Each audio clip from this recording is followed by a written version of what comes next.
심리학 대학원 가고 싶어 하시는 분들이 굉장히 많은데요. 근데 대학원 찾아보시다 보면은 이름도 많고 무슨 전공을 해야 될지도 잘 모르겠고, 그래서 간편하게 어떤 심리학 대학원을 가면 좋을지 알고리즘으로 조금이나마 도움이 되시길.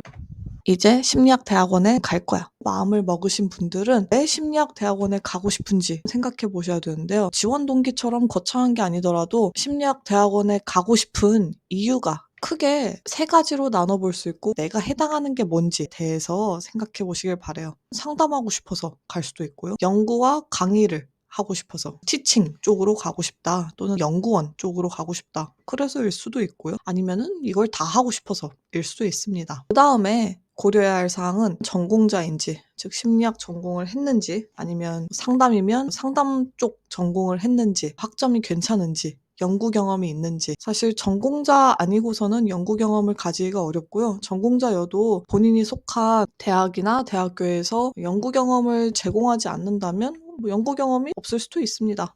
전공자가 아닌데 상담을 하고 싶어요. 이런 분들이 제일 많긴 하거든요. 전공자는 아닌데 상담에 관심이 생겼어요. 상담이 흥미로워졌어요. 그러면은 위테크로 가시는 게 좋습니다. 특수대학원과 전문대학원 이쪽으로 상담 전공을 할 수 있고요.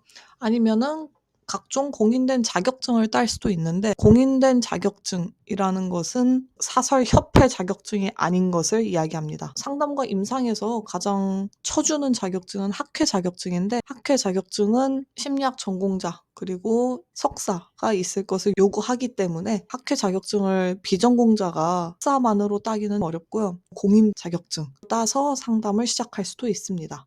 물론 비전공자라고 해서 아래 있는 다른 선택지들을 선택할 수 없는 건 아닙니다. 좀 더 열심히 하고 더 오래 시간이 걸릴 수는 있겠죠. 준비해야 될 것도 더 많고요. 상담에는 그렇게 관심이 없다라고 하시면 임상이나 상담이 아닌 다른 심리학 분과의 석사를 생각하시면 됩니다. 나는 연구와 강의도 하고 싶고 상담도 다 하고 싶은, 즉 상담을 실무적인 것보다 조금 더 학구적인 영역에서, 학문적인 영역에서 다루고 싶다 하면은 임상 상담심리 일반 대학원 석사, 또는 교육학과나 신학 등 일반 대학원 고민해 보실 수도 있습니다. 두 가지 테크로 나눠지는 이유는 임상이나 상담 쪽을 가면 가장 좋겠지만 들어가기 가장 어려운 전공입니다. 심리학 전공자도 가고 싶어 하고 비전공자들도 가고 싶어 하는 가장 유명한 전공이거든요. 그래서 학문적인 영역에서 상담을 하고 싶은데 같은 일반 대학원, 교육학과라든지 신학이라든지 다른 데서 상담 전공이 개설되어 있는 학과를 고려해 볼 수도 있습니다. 이제 구체적인 관심 분야 따라서 테크로 나눠지게 되는데요. 또는 전문대학원 같은 경우에는 실무에 관심 있는 사람들 대상으로 하는 대학원들입니다. 특수대학원, 교육대학원이 포함될 때도 있고, 학교에 따라서 특수대학원과 교육대학원을 따로 분리해 놓을 때도 있긴 한데, 특수대학원은 범죄심리학이라든지 구체적인 영역을 타겟하고 있는 경우가 많고요. 교육대학원은 교직 자격증 취득 가능하고 학교 현장에서 상담을 하고 싶어하는 분들을 위한 곳입니다. 그런데 교육대학원에서 교직 자격증을 취득하고 싶으시면 심리학사가 꼭 있으셔야 합니다. 심리학 전공이 아니어도 교육대학원을 갈 수는 있지만 그때 전문 상담교사 자격증을 취득할 수는 없어요. 그래서 난 교사 자격증은 없어도 된다. 근데 심리학 전공이 아닌데 상담에 대해서 배우고 싶다. 학교 장면에서 청소년 대상으로. 그러면은 교육대학원에 가셔도 상관없습니다. 나는 교사 자격증이 목적이다 라고 하면은 심리학사를 학부 졸업을 하시던지, 아니면은 학부를 이미 졸업하셨다면 학점은행제로 따시던지 하셔야 됩니다.